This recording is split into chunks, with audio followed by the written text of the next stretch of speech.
ये बीए तृतीय वर्ष हिंदी साहित्य के प्रथम प्रश्न पत्र में हम भारतेंदु हरिश्चंद्र के बारे में पढ़ रहे थे। संदर्भ था हिंदी कविता का उद्भव और विकास, आधुनिक हिंदी कविता का उद्भव और विकास, जिसमें हमने भारतेंदु के व्यक्तित्व और कृतित्व पर कुछ चर्चा की। उसी को हम आगे बढ़ाते हुए उनके सहयोगियों के बारे में भी आज जानेंगे। भारतेंदु एक अत्यंत जीवंत एवं मित्रपरायण व्यक्ति थे। उनकी जिंदा दिली की कहानियाँ बनारस की गलियों में आज भी चर्चित है। अनेक कहानियाँ काशी के लोक जीवन में उनकी हैं। उन्होंने अपने जैसे समान धर्मा साहित्यिक लोगों को एकत्र किया और उन्हें प्रोत्साहित करते हुए उनकी रचनाएं छापी और उन्हें भी इस दिशा में काम करने के लिए प्रेरित किया। और वही जो इनके घनिष्ठ मित्र, सहयोगी, सखा जो साहित्यिक थे, उन्हीं को हम हिंदी साहित्य में, आधुनिक हिंदी कविता में भारतेंदु मंडल के नाम से जानते हैं, जिसमें प्रताप नारायण मिश्र, बालकृष्ण भट्ट, चौधरी बद्री नारायण प्रेमगन, लाला श्रीनिवास दास, ठाकुर जगमोहन सिंह, राधाचरण गोस्वामी आदि प्रमुख थे, जिनसे प्रत्यक्ष अप्रत्यक्ष संबंध भी उनके रहे और ज़्यादातर संबंध इनके प्रत्यक्ष ही थे। भारतेंदु जी का जन्म काशी में एक अत्यंत धनाढ्य समृद्ध परिवार में हुआ था। कहा यह जाता है कि काशी नरेश इनके यहाँ आया जाया करते थे। उनका जीवन बहुत ही राजसी था। यह भी कहा जाता है कि कभी काशी नरेश भी इनके पूर्वजों से धन लेते थे। तो कहने का तात्पर्य यह है कि ये अत्यंत धनी और राजसी वैभव वाले परिवार में इनका जन्म हुआ था।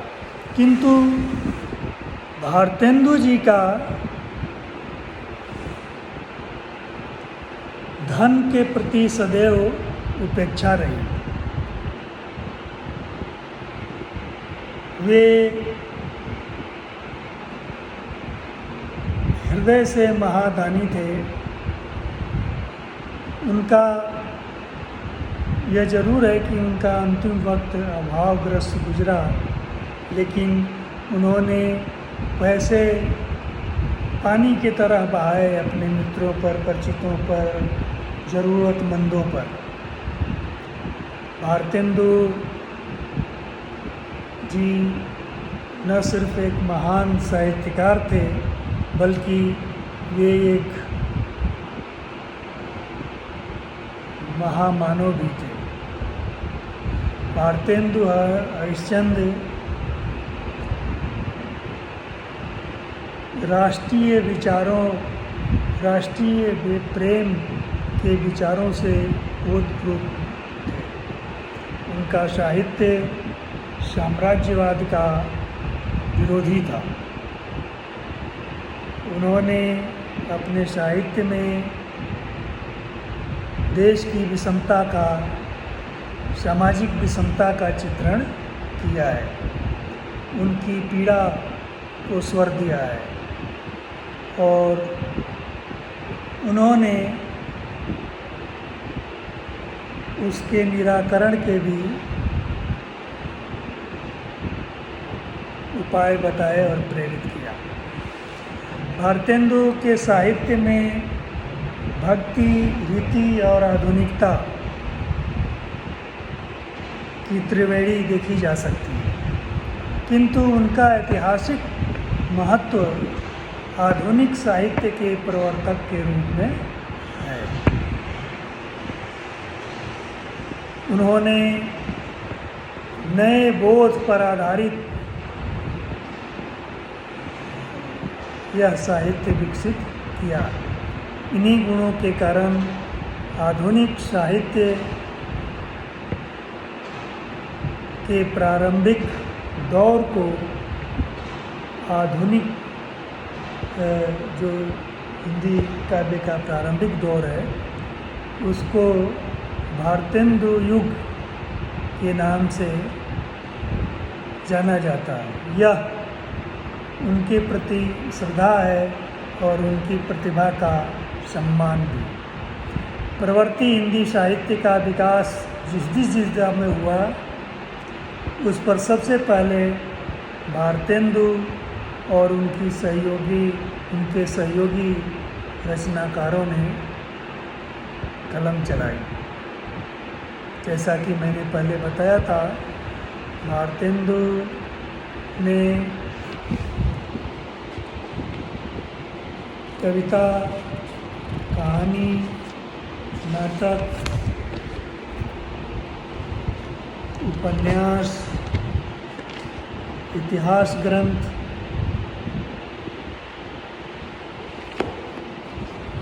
जीवनी, एकांकी आदि, निबंध